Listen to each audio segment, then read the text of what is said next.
Welcome to the Scoop with Dukes. I'm your host, Philip Dukes, aka Dukes the Scoop. Check me out on Twitter and Instagram at Dukes the Scoop, and please be sure to hit the like and subscribe button. If you have not already become a member of the channel, please do so by going to the link in the description, hitting that button, becoming a member of the CU Scoop, because it allows me to continue to bring you phenomenal guests like my man, my uncle, my mentor, big dog, big bro, Uncle Neely, Chris Neely in the building.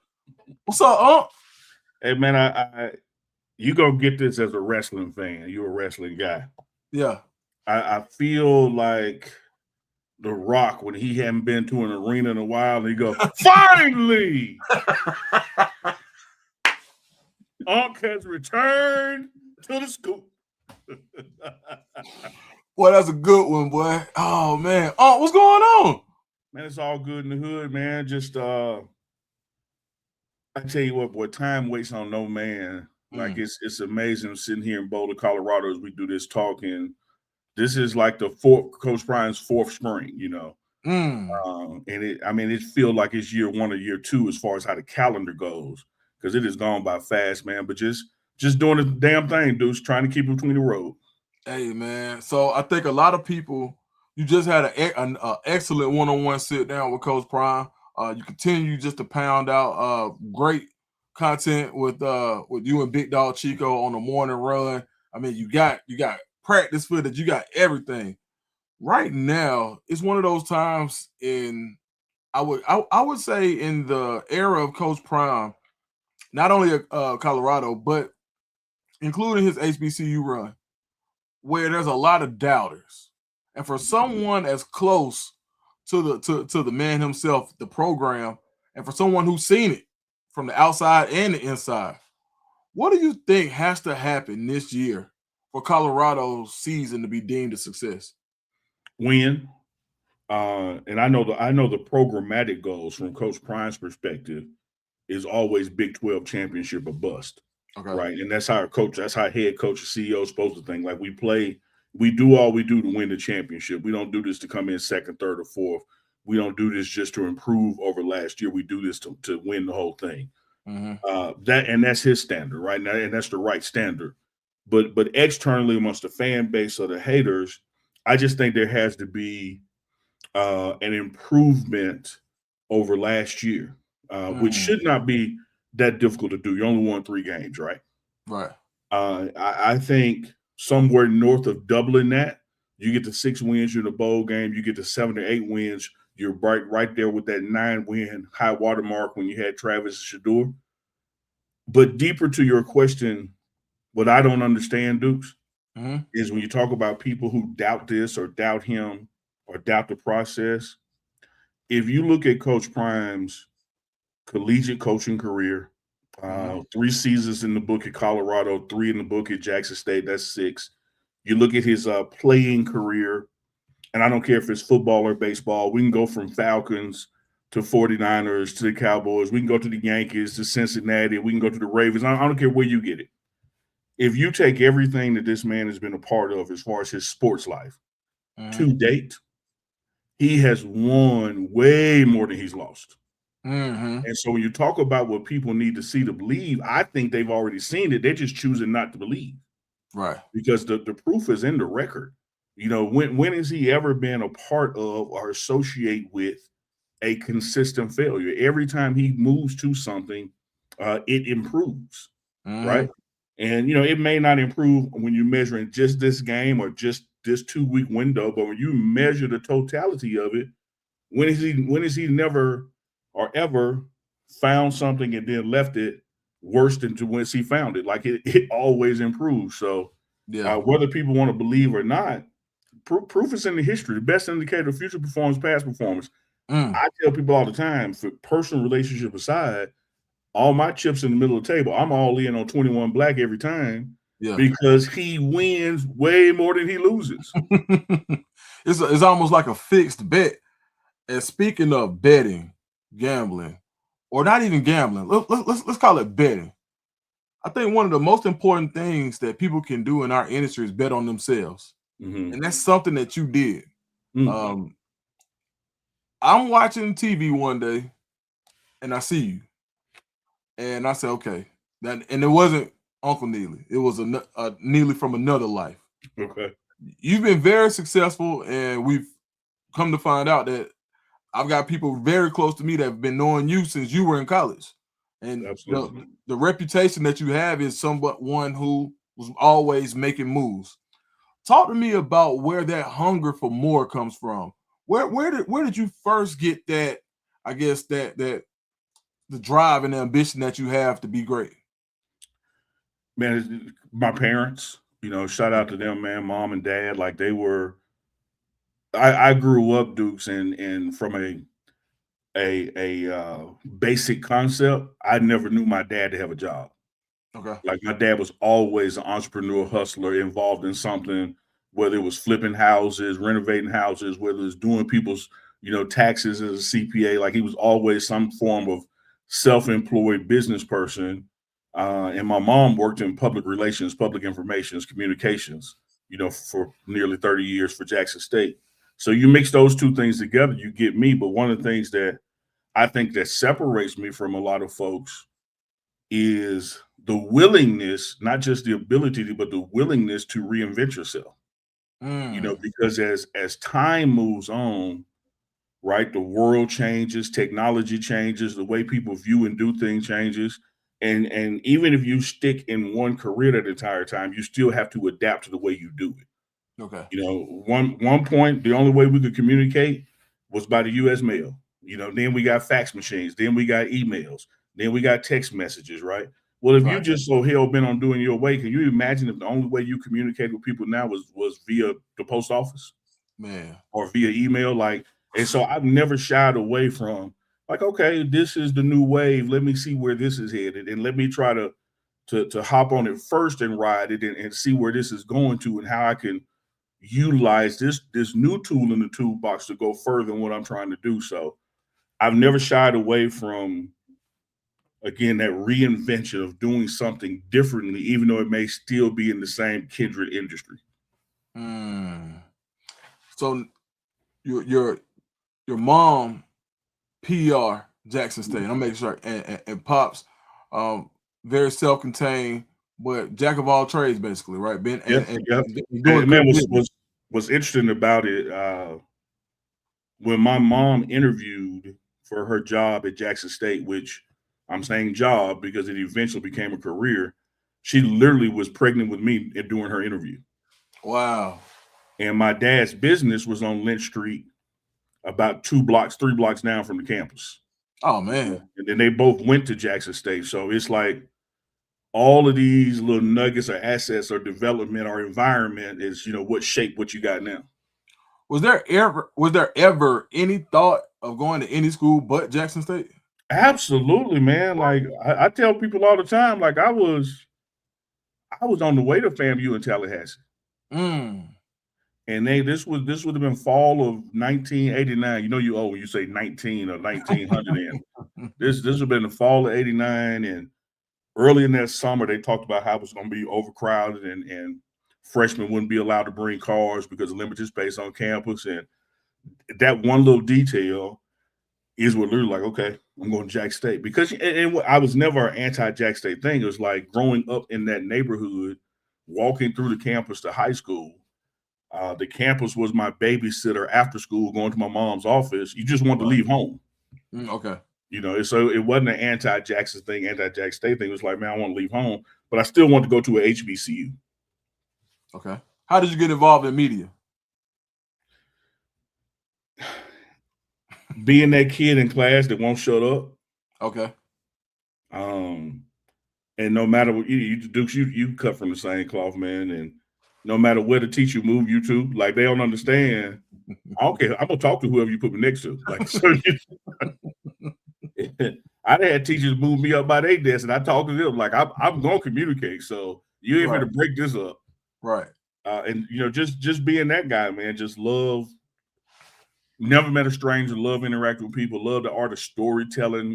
Digging a little deeper, asking a follow up question.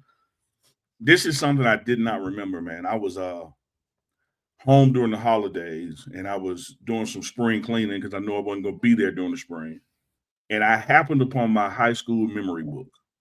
Write down all this stuff and have all your picks. So I'm flipping through it, and it said, "Where do you see yourself in 25 years?" Now it's been more than 25 years since I graduated, but I wrote down there: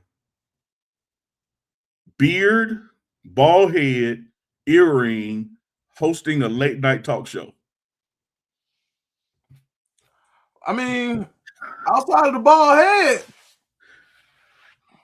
And when I wrote bald head, I had a high top fade. Like I wrote that down. Like, you know what? Bald head, beard, earring, hosting a late night talk show. And in parentheses, I said like Johnny Carson. And then when I went to college, it's not like I pursued that, but it's just amazing how you can manifest stuff, man. Man, it'll find you. And yeah, it'll find you. How did the Pregame Network find you? Woo, man. So you always hear this old saying about when you do something you love, it's not a job. Mm-hmm. It truly was a hobby. Like it never was intended to be what it is. It wasn't a business plan written down. It wasn't something you took to the bank to get a loan. It was literally just, something to do with fun. But how it actually happened, the genesis of it, there was a platform covering Jackson State sports called Tiger Talk. Tiger Talk with the 1400 Club. And once upon a time, they didn't have a person who was, in the mix with women's basketball / men's basketball, but more so the women's. And as a fan, I used to go to both games all the time. And so a brother named Corey, RIP to Corey, reached out to me, him and Chuck Bishop, and said, "Hey, do you mind like coming on as a guest sometime to give updates on what's going to basketball?" Like, man, sure, no problem. Right. Next thing you know, went from just being a guest for that to a main co-host. And that podcast at the time was audio. It was on Spotify, stuff like that. It was audio, no video. Right. And I had a hunger to I wanted to move to video, right? And so it just became this opportunity where there was a splinter off to Tiger Talk with the 1400 Club was going to continue to do what it was doing as far as covering all sports.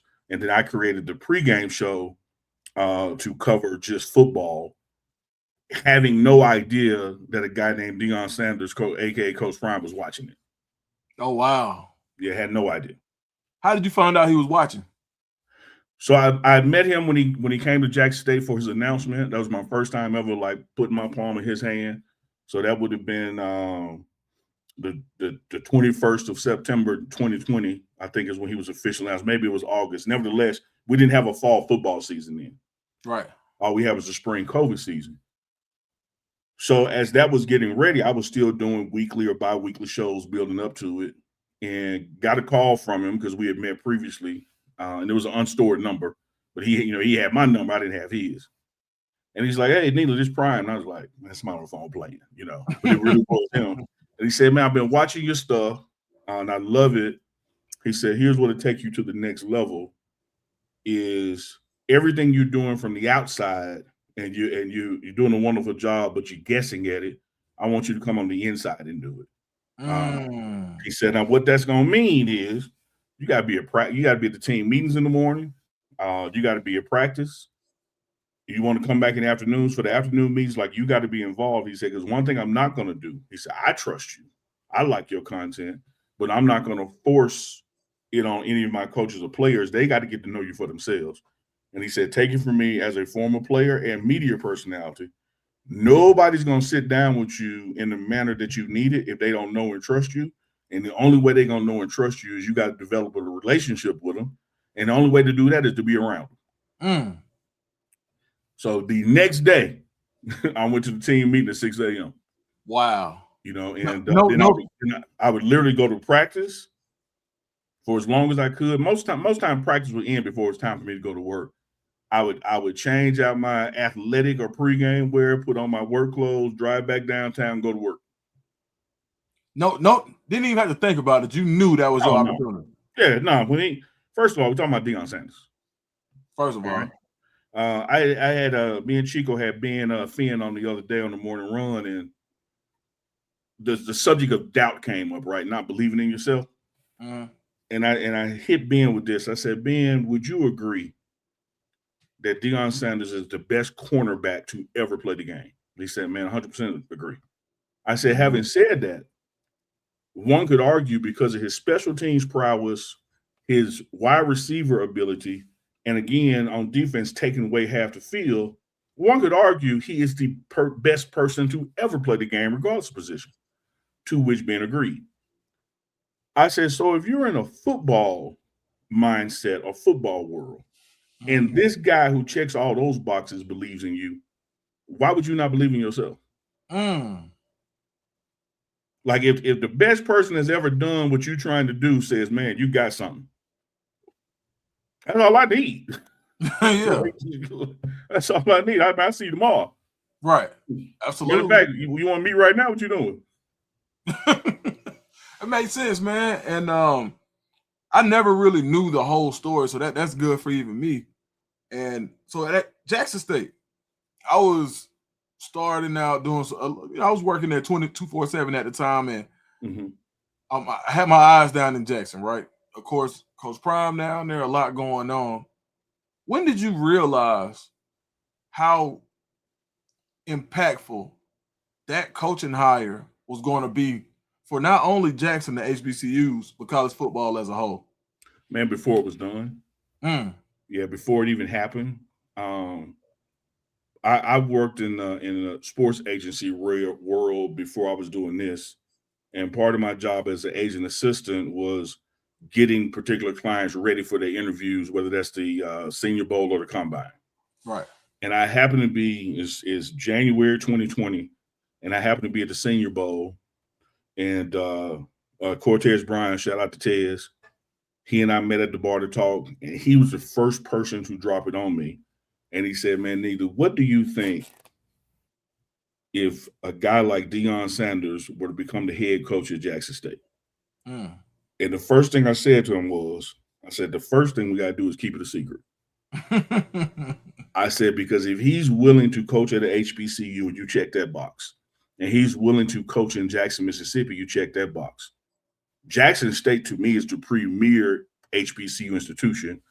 However, there are issues with the city of Jackson. I'm just being real. Like, we have infrastructure issues, during bad weather, blah, blah, blah, blah, blah. I said, what I don't want to see happen is the word get out that he's interested in the HBCU, and one of these other HBCUs with a stronger environment, such as a Tallahassee or Nashville, a Baton Rouge, a Houston, they grab him. I said, so the first thing I'm going to do, other than me and you talking right now, I ain't telling nobody else. Like, let's get it done. Let's get her to go to the prom with us. Right. We walk in with her, everybody see who it is. So that was my first mindset about it. Because I just understood from Jump Street, even when it was a concept, what a guy with all of that on his resume brings to your environment if he shows up in your environment. A typical coaching window is 2 to 5 years. So and he did 3 seasons there, 3 years there. And there's still stuff there that you can't take away. Like, you can't take away that turf field that his relationship with Walmart paid for. You can't take away the renovated practice facility, locker rooms. You can't take away the relationships that help do other, athletic stuff. That you can't take away the documentaries with Netflix and Amazon Prime and Barstool that kept the universe in the forefront. Like the cover of Sports Illustrated with Travis and his son, the Tonight Show, with Jimmy Fallon, and he's sitting there with the Jack State jacket on. Like, you can't buy all this kind of stuff if you try to. But a guy like him shows up, and it just happens organically. So before we played a football game, I knew we were going to be winners. What made that tenure special to you individually? Was there a certain time? Was there a certain event? Was there anything that stood out to you that made that tenure in Jackson of Coach Prime and you being there with the pregame show at the time before? Was it the pregame show first, then the network, right? Yes. Yeah, so what it used to be, great question. Then I go to the other one.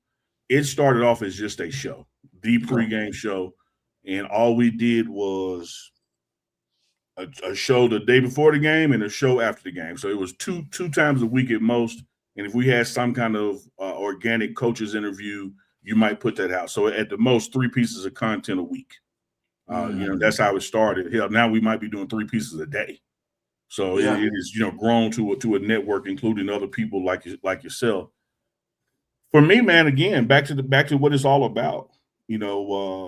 Winning, and then the way he won, and the people he won with. He recruited people to Jackson State that reminded you of the glory days of HBCU football when HBCUs were all the players had. And so you got the best of the best. You got the cream of the crop. You got the Lim Barneys and the Walter Paytons and the Robert Brazils.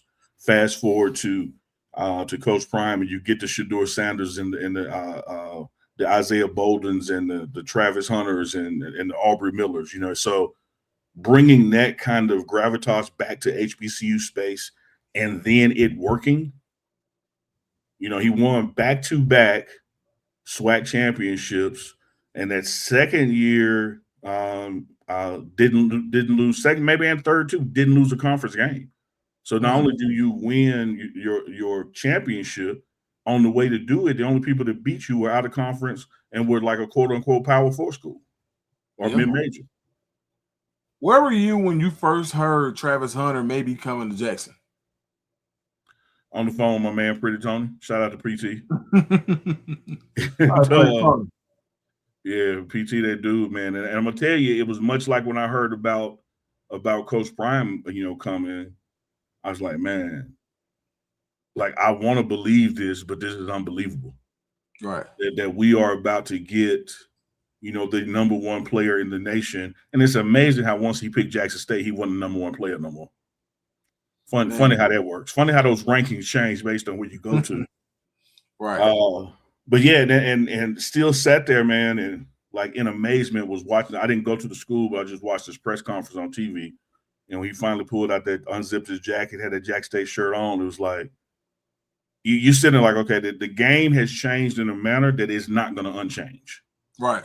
Like that's that pivotal moment where no matter what happens, it ain't going back to what it used to be. It's almost like the point of no return. And when you think about returning things, and look, before I get to that point, I want to ask you this. Is there a difference in Coach Prime's teams?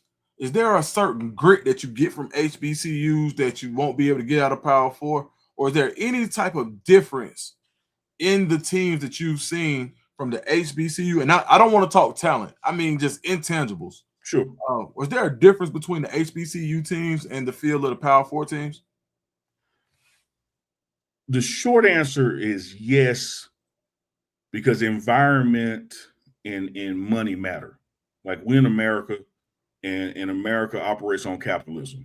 Right. And so the haves have and the have-nots have not, and it makes a difference. But the long answer is no. And the no is because of Deion Sanders, Coach Prime. Right. I've often told people he is our Muhammad Ali. He's our Malcolm X, like this Coach Prime figure. And the reason I say that is the environment don't matter, the audience don't matter. He talks, walks, and addresses people the same way no matter where he is. He could be at 1400 Lynch Street talking to a room full of black people, and he will say the same thing there that he will say in Colorado at Stadium Drive Champion Center, and it's a room full of white folks. Like he stands on what he stands on, and the audience doesn't matter. The caliber and personalities and makeup of the staff that he hires and the players that he recruits, it has nothing to do with environment. Right. A lot of people live in a world where they are convinced, if nothing else, they have to code switch. Right. That I can't be myself everywhere I go. Man. Because it could have a negative impact in the wrong place. Right. Coach Prime don't code switch, man. Like if he want to say ain't, he gonna say ain't. If he want to say bull junk, like if he want to say white people this, he gonna say that. If he want to say black people that, he gonna say like he doesn't flip based on his audience. And the reason I'm saying it to your question is when I watched everything he did in a majority black city at a HBCU, you don't see any difference at a Power Four in a majority Mm, white city on a majority white campus. Like he the same dude, same mm. principles, same structure, same thought process to who he hires or who can play for him. Like it doesn't change. Wow, that's a great answer. There were so many, and that's why we got questions, right? There's Yeah. a million ways I was expecting that answer to go, and that was not one of them. Almost like when Doctor Strange said, "There's 1 out of 14 million ways that." But yeah, you but know, dog, it's the way I see it. It's like me. I'm a confident guy. I would like to believe that I don't code switch, but I would guarantee you if you said, "Hey, Neely, come, speak to this audience," and then invited me to speak to Harvard, they're probably gonna be two different speeches. man, Not with right? Deion Sanders, it ain't. Like, no, Nah, you no, right. he don't do it. And I say this: there are times you'd be like, "Damn, I wish he would." Like, I wish Coach would, but he is the same speed, the same guy, the same faith-driven process, no matter what room he is, and he could be the only person in the room that believes what he believes, and he's gonna stand there like everybody in the room agrees with him. Coach Prime told me personally himself. Now this is straight up. Neely's a good dude. He's a good brother. He's a smart brother. You can learn a lot from him. Okay. I appreciate that. He multiple times he told it wasn't just about what you do, but what he respects you. I knew that there was a relationship there, a bond there that exceeded just regular work. This your partner almost. It feels like. Sure. When did you see Deion Sanders and not Coach Prime, or when was it just like, oh, man, when was that moment when you knew like, oh, this dog cool? Uh Culmination of three different events. Okay. I think the first prong on that three-legged stool of that holds up our relationship was when there was nothing in it for me, such as content or clout or anything. He witnessed firsthand how I treated his children. Mm. And what happened with that was during that fall before the COVID spring season, Shador came to Jackson for a Jackson State visit. And again, man, as fate would have it, because of my support of women's basketball, they literally were asking, "Hey, who do y'all have that's an alum, that could help, trust with this?" And it was the women's basketball coach, Coach Tamika Reed, that mentioned me to Pretty Tony, like, when I need stuff like that, I go to Neely. And so met Shador in that kind of capacity first. And again, it was one of those things where I could have been doing content and made it about me, but I made it about him because this was his weekend to see if he was going to be interested in Jackson State. Right. I think the other time, there are two more times that were just pivotal in the relationship. Fast forward, Coach Prime's first game, and this happened to be February 21st, 2021. I remember that date. Mm. And he had an issue post game with some of his personal belongings being stolen in the locker room. Oh And wow. first win, first game, and that became the story of the press conference.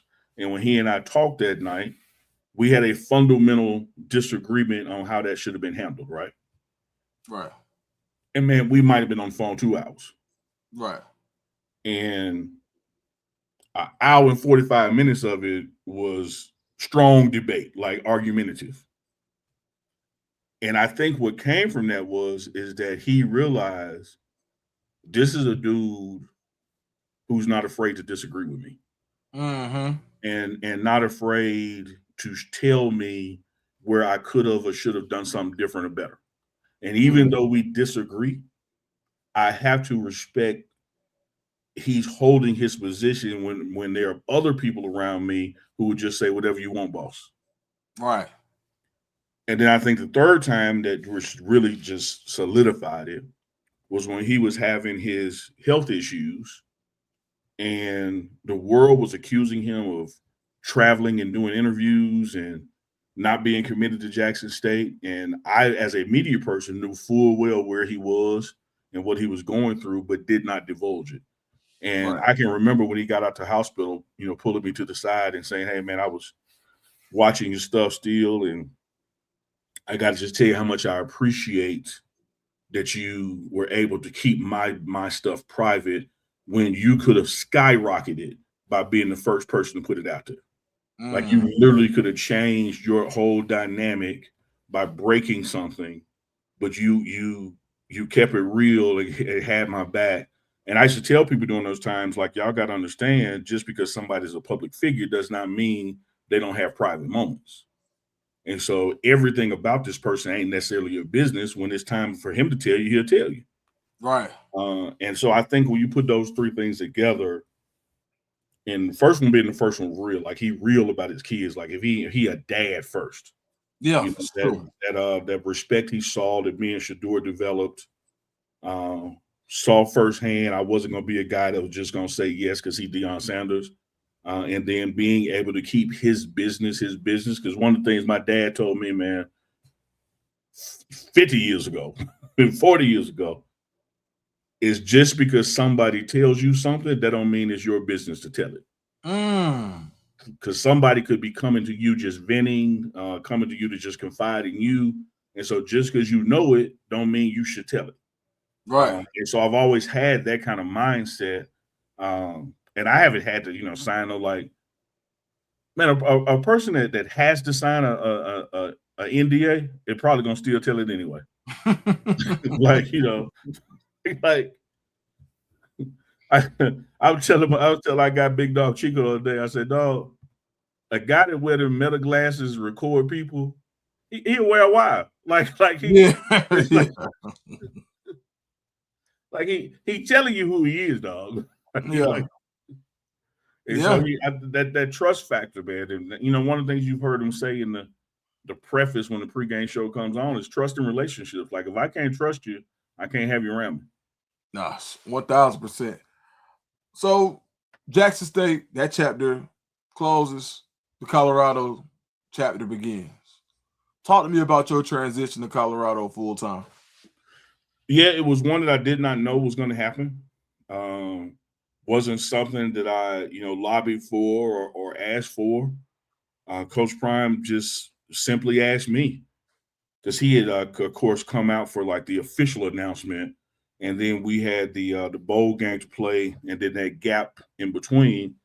And he just said, "Hey, man, I want you to know now, you're more than welcome. I know this is your crib, this is home for you, but just do me one favor before you make up your mind about anything. Come out here with me. I got to go back out there. Come out there with me, see it for yourself, then make up your mind."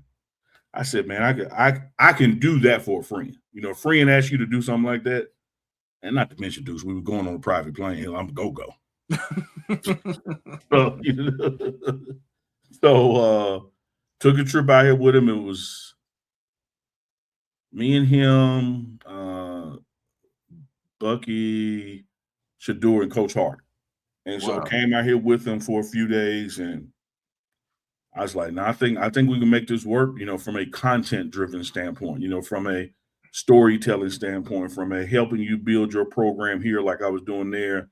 Media training the kids, watching the narrative in the media. Being your eyes and ears with the local media. I think it could work." So it was probably late December, January that I said, "Yeah, I'm gonna do my thing out there with you." Man, that's a first of all, huge move, right?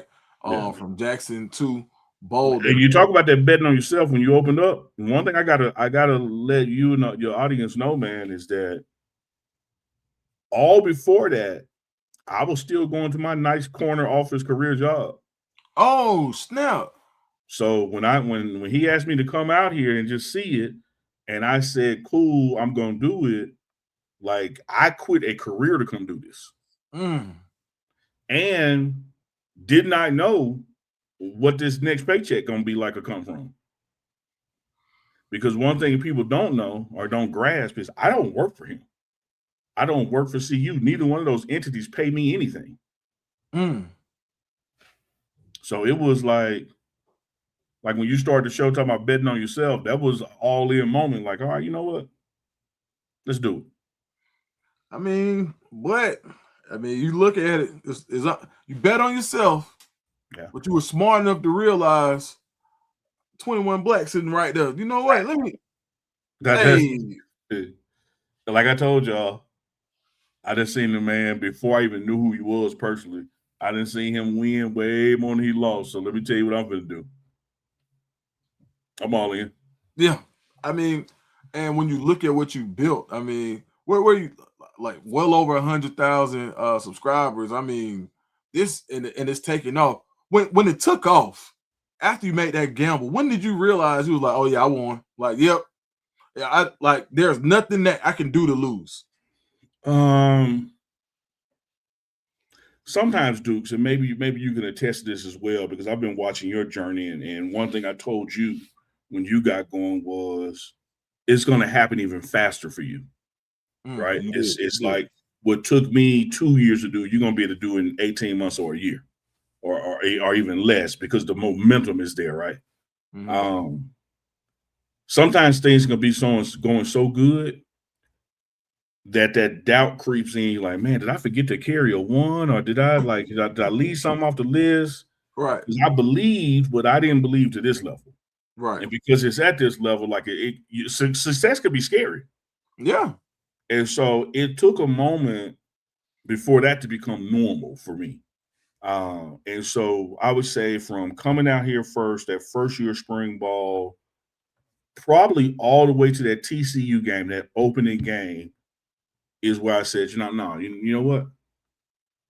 This ain't going back. Like this is only going to go forward. This is only going to grow more. Like we're not going to wake up one day and be 40% less. We're going to wake up one day and be 40% more. right, yeah, yeah. Once you establish a floor, right? Mm-hmm. Now all you're doing is looking towards how high the ceiling can go. Yep. And what I And constantly try to do is, and I don't mean it from just a monetary standpoint. And you and I had this discussion. mm-hmm. Learn your floor, learn your ceiling, stay above your floor, and try to break your previous ceiling. And if you keep Absolutely, landing in the median, in the middle, you know you're straight, because you made it work on the floor. man, made it work on the flow, man. Yeah. So if you standing upright, at least and climbing, like it's all good. Absolutely, And one thing I've also found out about honesty, man, and truth, and not trying to be the biggest, but try to be the realest.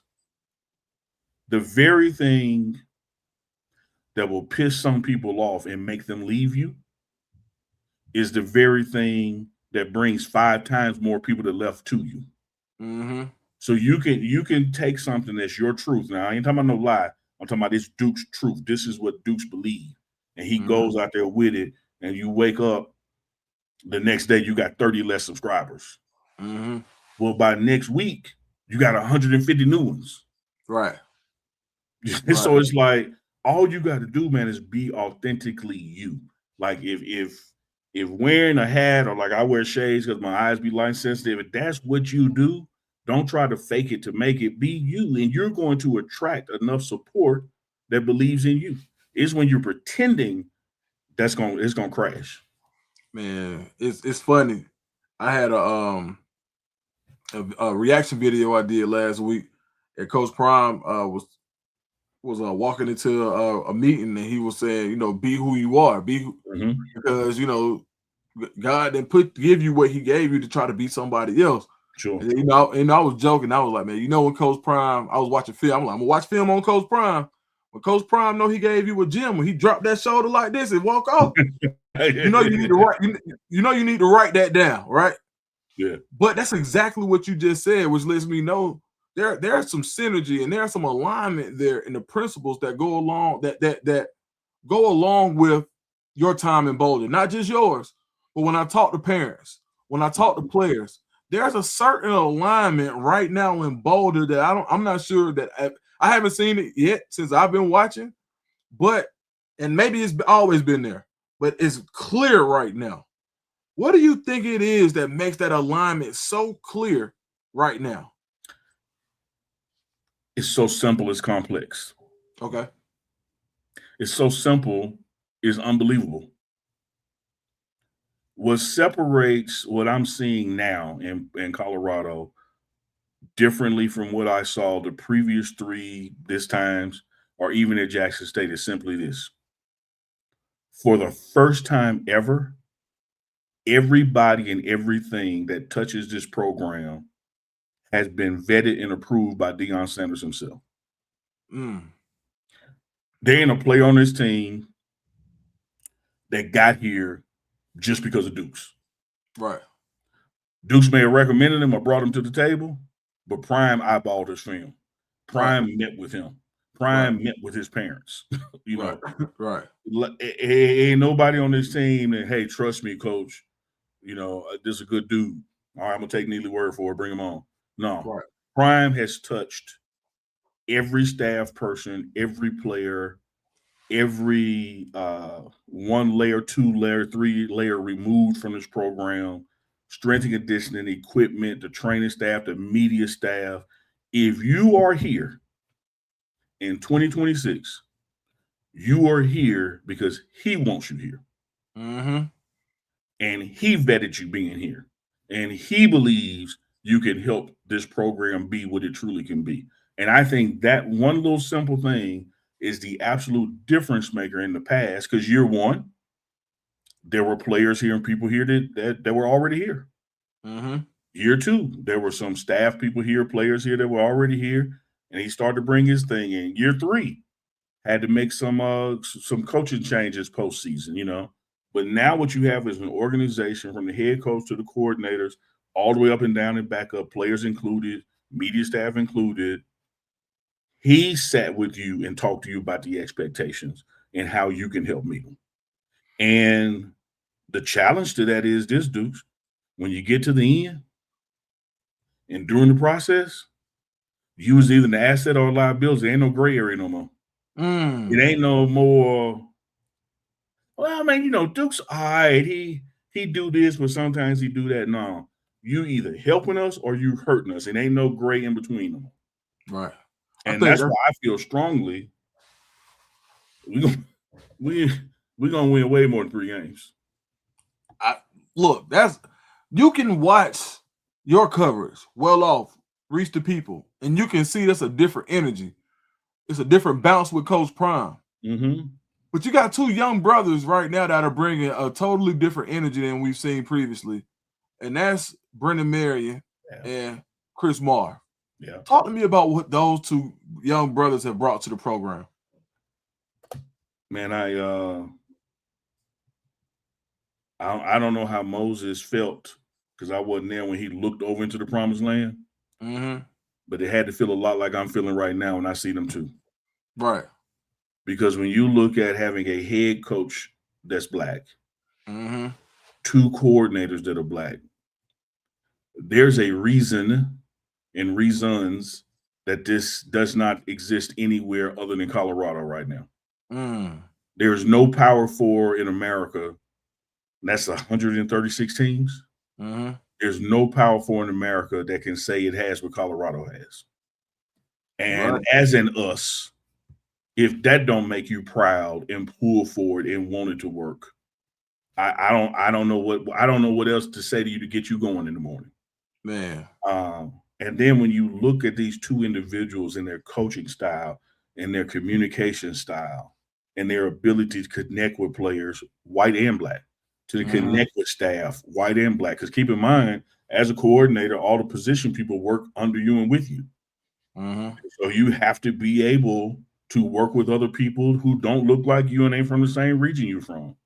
And to see what Marv is doing on the defensive side of the ball, to see what Marion is doing on the offensive side of the ball.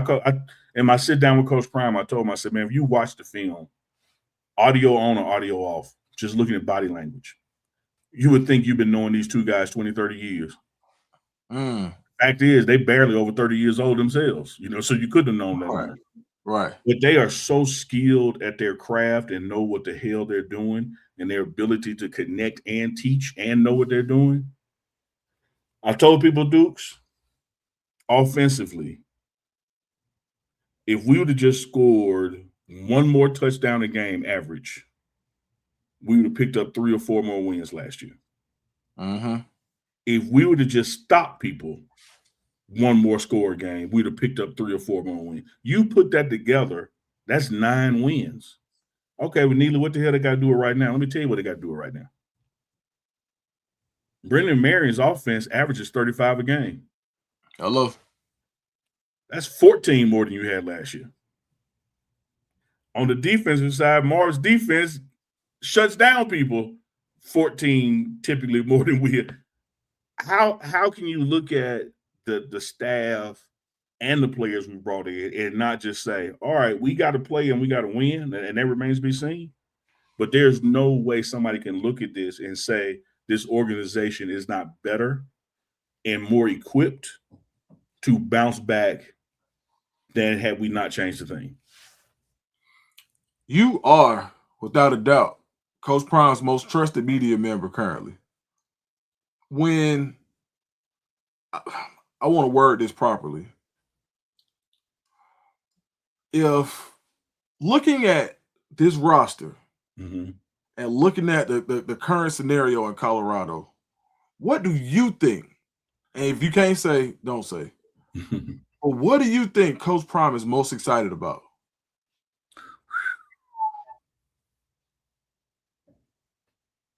I can quote him on this because he said it to me and said it publicly on the interview I did with him. He I don't want to say most, but in my conversations with him, what comes up the most, more times than not, is the talent level and depth of the linebacker room.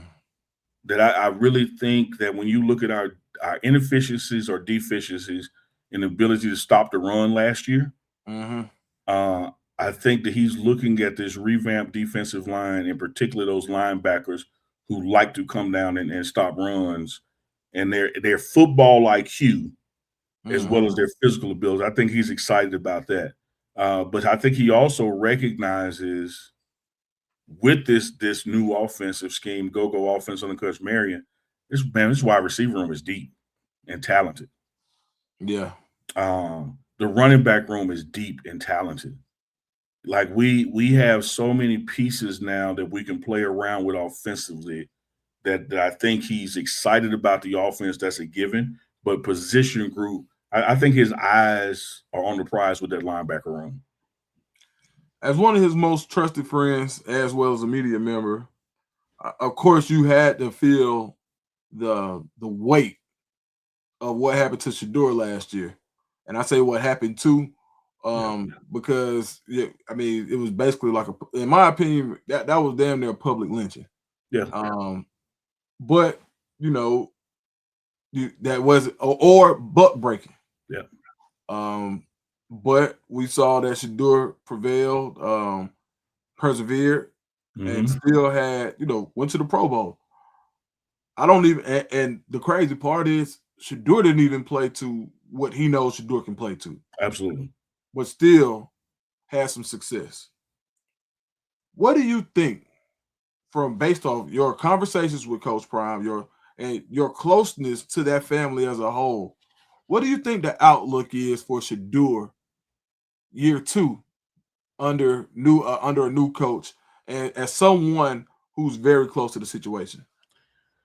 I think that the Sanders family is always cognizant and aware of that. Whereas there is a prime effect, there's also a prime tax, and that you're going to forever be in situations where, if not for your last name being Sanders, you would have got treated differently in a positive manner.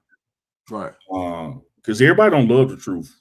Everybody don't love confidence. Everybody don't love, faith being on Front Street. And there are some people who are deliberate in their attempts to disrail anything associated with it, including you or I, because of your proximity to him and that. Yeah, for sure. Having said that, I think they are enthused because at least the appearance right now is that I have a chance. I have a fair shot. And one thing I know about the Sanders family, and I don't care if it's Bucky, Shador, Shiloh, whoever, is if you give them an opportunity where there is a stated goal and we're going to be judged fairly who reaches that goal first, they win way more than they lose, Dukes.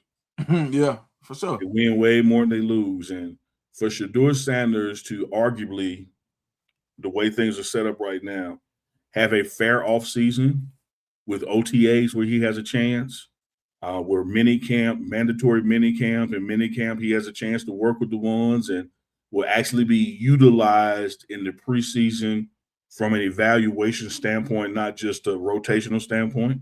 Mm-hmm. The preparation that's going to give him for week 1 through 6, and I say even now, has Shador started or got his opportunities around week 4 or 5, they make the playoffs.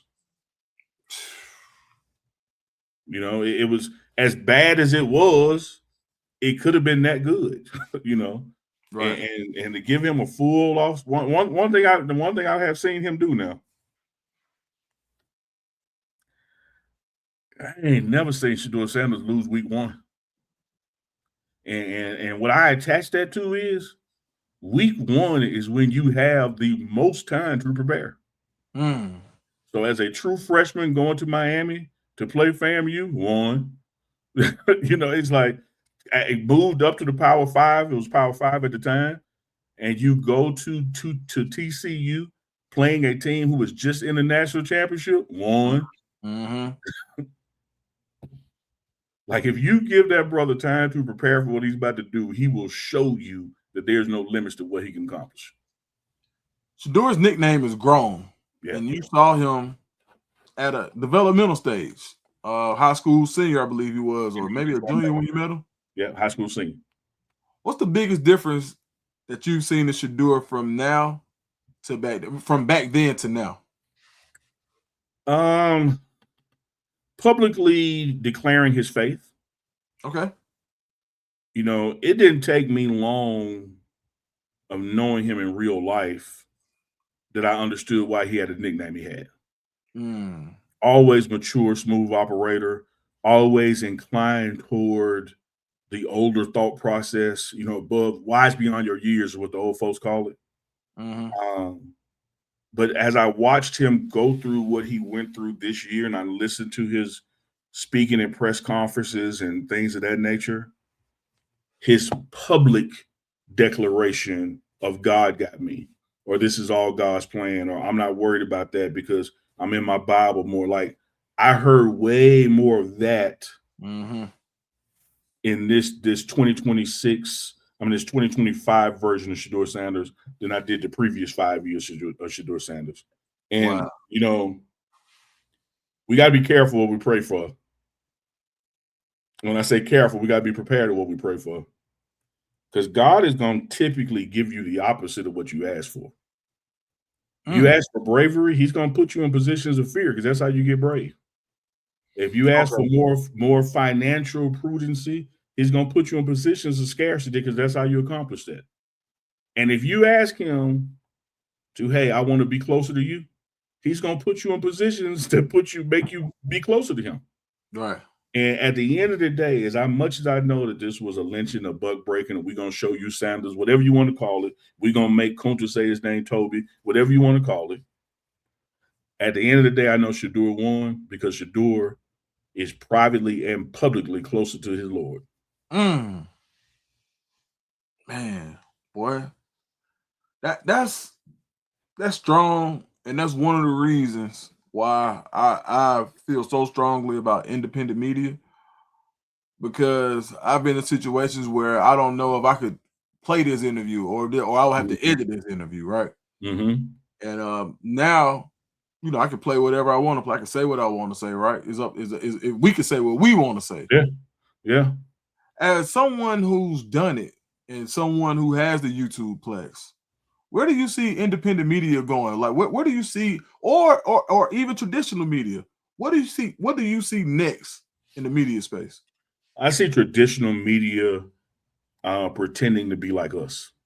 Truth can be contagious, and that mainstream linear TV journalism is about to become just as archaic as the reading your daily newspaper has become. And so each one of these big boys are going to get more into streaming and more into, hey, we got a guy who tells it like it is too. But it Right, won't be long before those people got to get exposed because it's still corporate, and corporate is going to always do what's in the best interest of the corporation.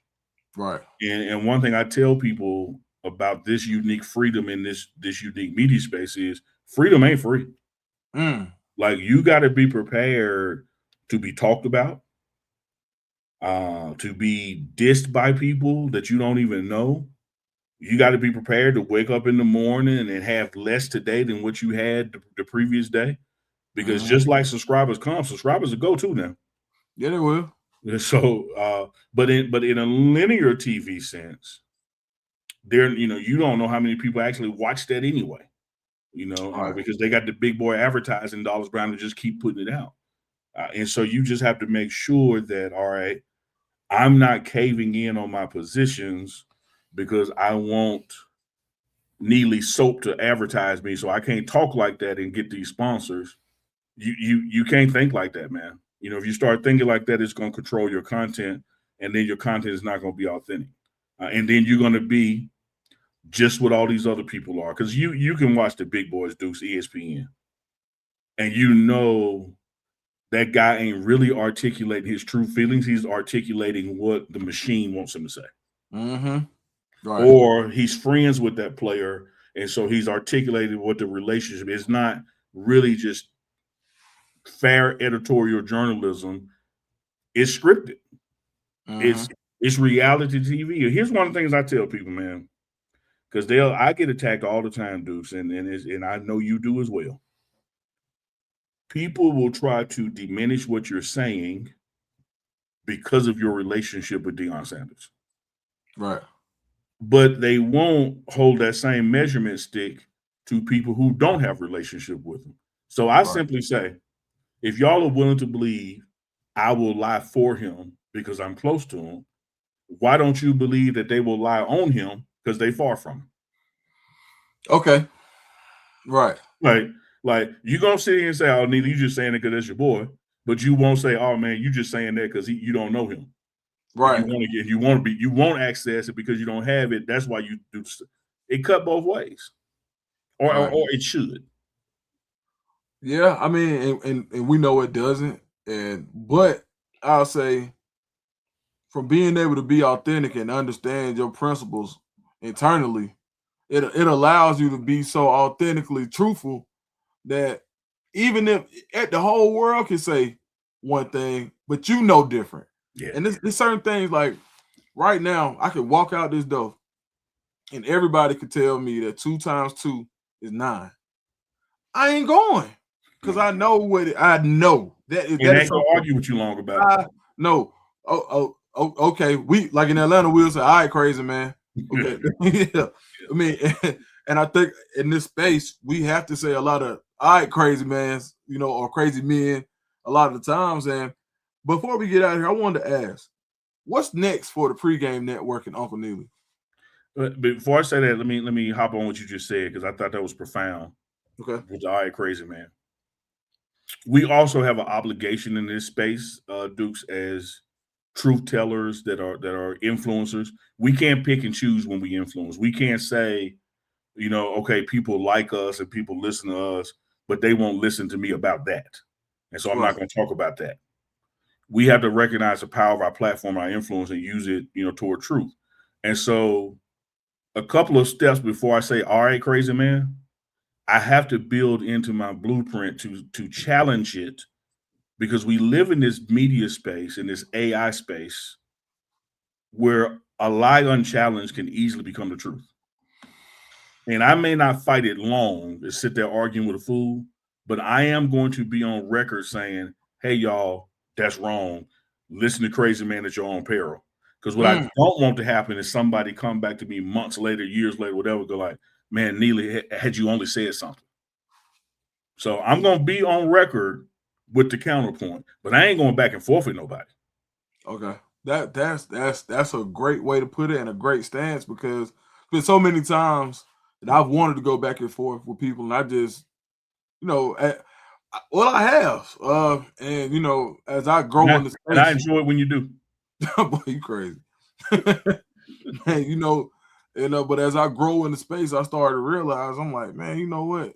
me, and this is my personal journey, where it's like, man, all right, because at the end of the day, what can you do? You can't control nobody. That people No. gonna say what they say regardless, and I know the truth. Like I know Yeah. in my and I think that's what allows me to grow, even at this big old age, right? Continue to Yeah, grow. man, and we all still growing. Like I'll be 55 in June, man, and I have no intent of being 57 and be who I am today.